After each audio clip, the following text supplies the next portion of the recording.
Yeah, he really scored the ball well. It was good to see him get going, and shot the shoot well. We just kept feeding him, and he was a mismatch, and it was good to see the ball going for him. I think the last two games are like 13 for 15 from the field. The basket just must look like a big swimming pool. Yeah, and the one I missed today was an easy one, that dunk underneath the hoop. But I think a big part of it is I'm getting shots that I'm comfortable with on the floor. I worked my pull-up game last game. Tonight I got out in transition, got some offensive rebounds, got in the lane. So I'm not taking shots that are out of my comfortability, and I'm seeing them go in the hole. And like you said, I'm on a hot streak right now, and just keep it rolling. It's like pulled from the game 4 minutes into the second half. I understand why Coach does it. I asked him when he came out. I asked him at a timeout if I can go back in, and he said no. But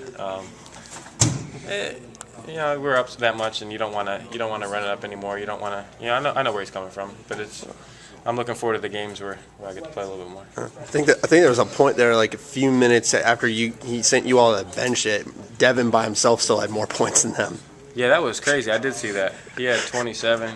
They had like 23, and he was hot. I mean, we just kept feeding him in the first half. He had like our first 15 points, or 15 out of our 17 first points, and he was just playing really well tonight. How nice has that been for you here this season? When it seems like one night it seems like Anthony's steps up and you step up and have big games, and Mike kind of set the tone the other night, and then today Devin sets the tone for you.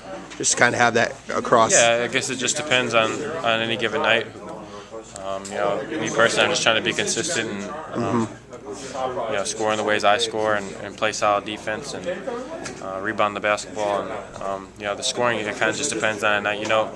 Me and Dev have been there and have been scoring the ball for us, but it's kind of nice to have Pete stepped up, hit some shots. Jared has stepped up the first two games and made some shots. Gabe's been scoring the ball pretty well from the post, and there's just a bunch of different positions that kind of add to our scoring. So. It sounds like in talking with the coaches too, I mean, spacing has been very good in the early part of the season. You don't walk into a good shot if you're out of position. Yeah, definitely.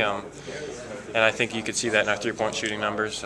Everyone, after the exhibition, after the first game, wanted to jump off the cliff that we can't shoot threes. But all of a sudden, you look at the past two games, we make 7 for 17 last game, and then I didn't check the stats tonight, but it had to be 40% or plus, I imagine. A lot of guys made some threes. Zach's a great shooter, Pete's a great shooter, and we got good shooters on the roster, and they're starting to go in, and that's why the scores have been like you've seen.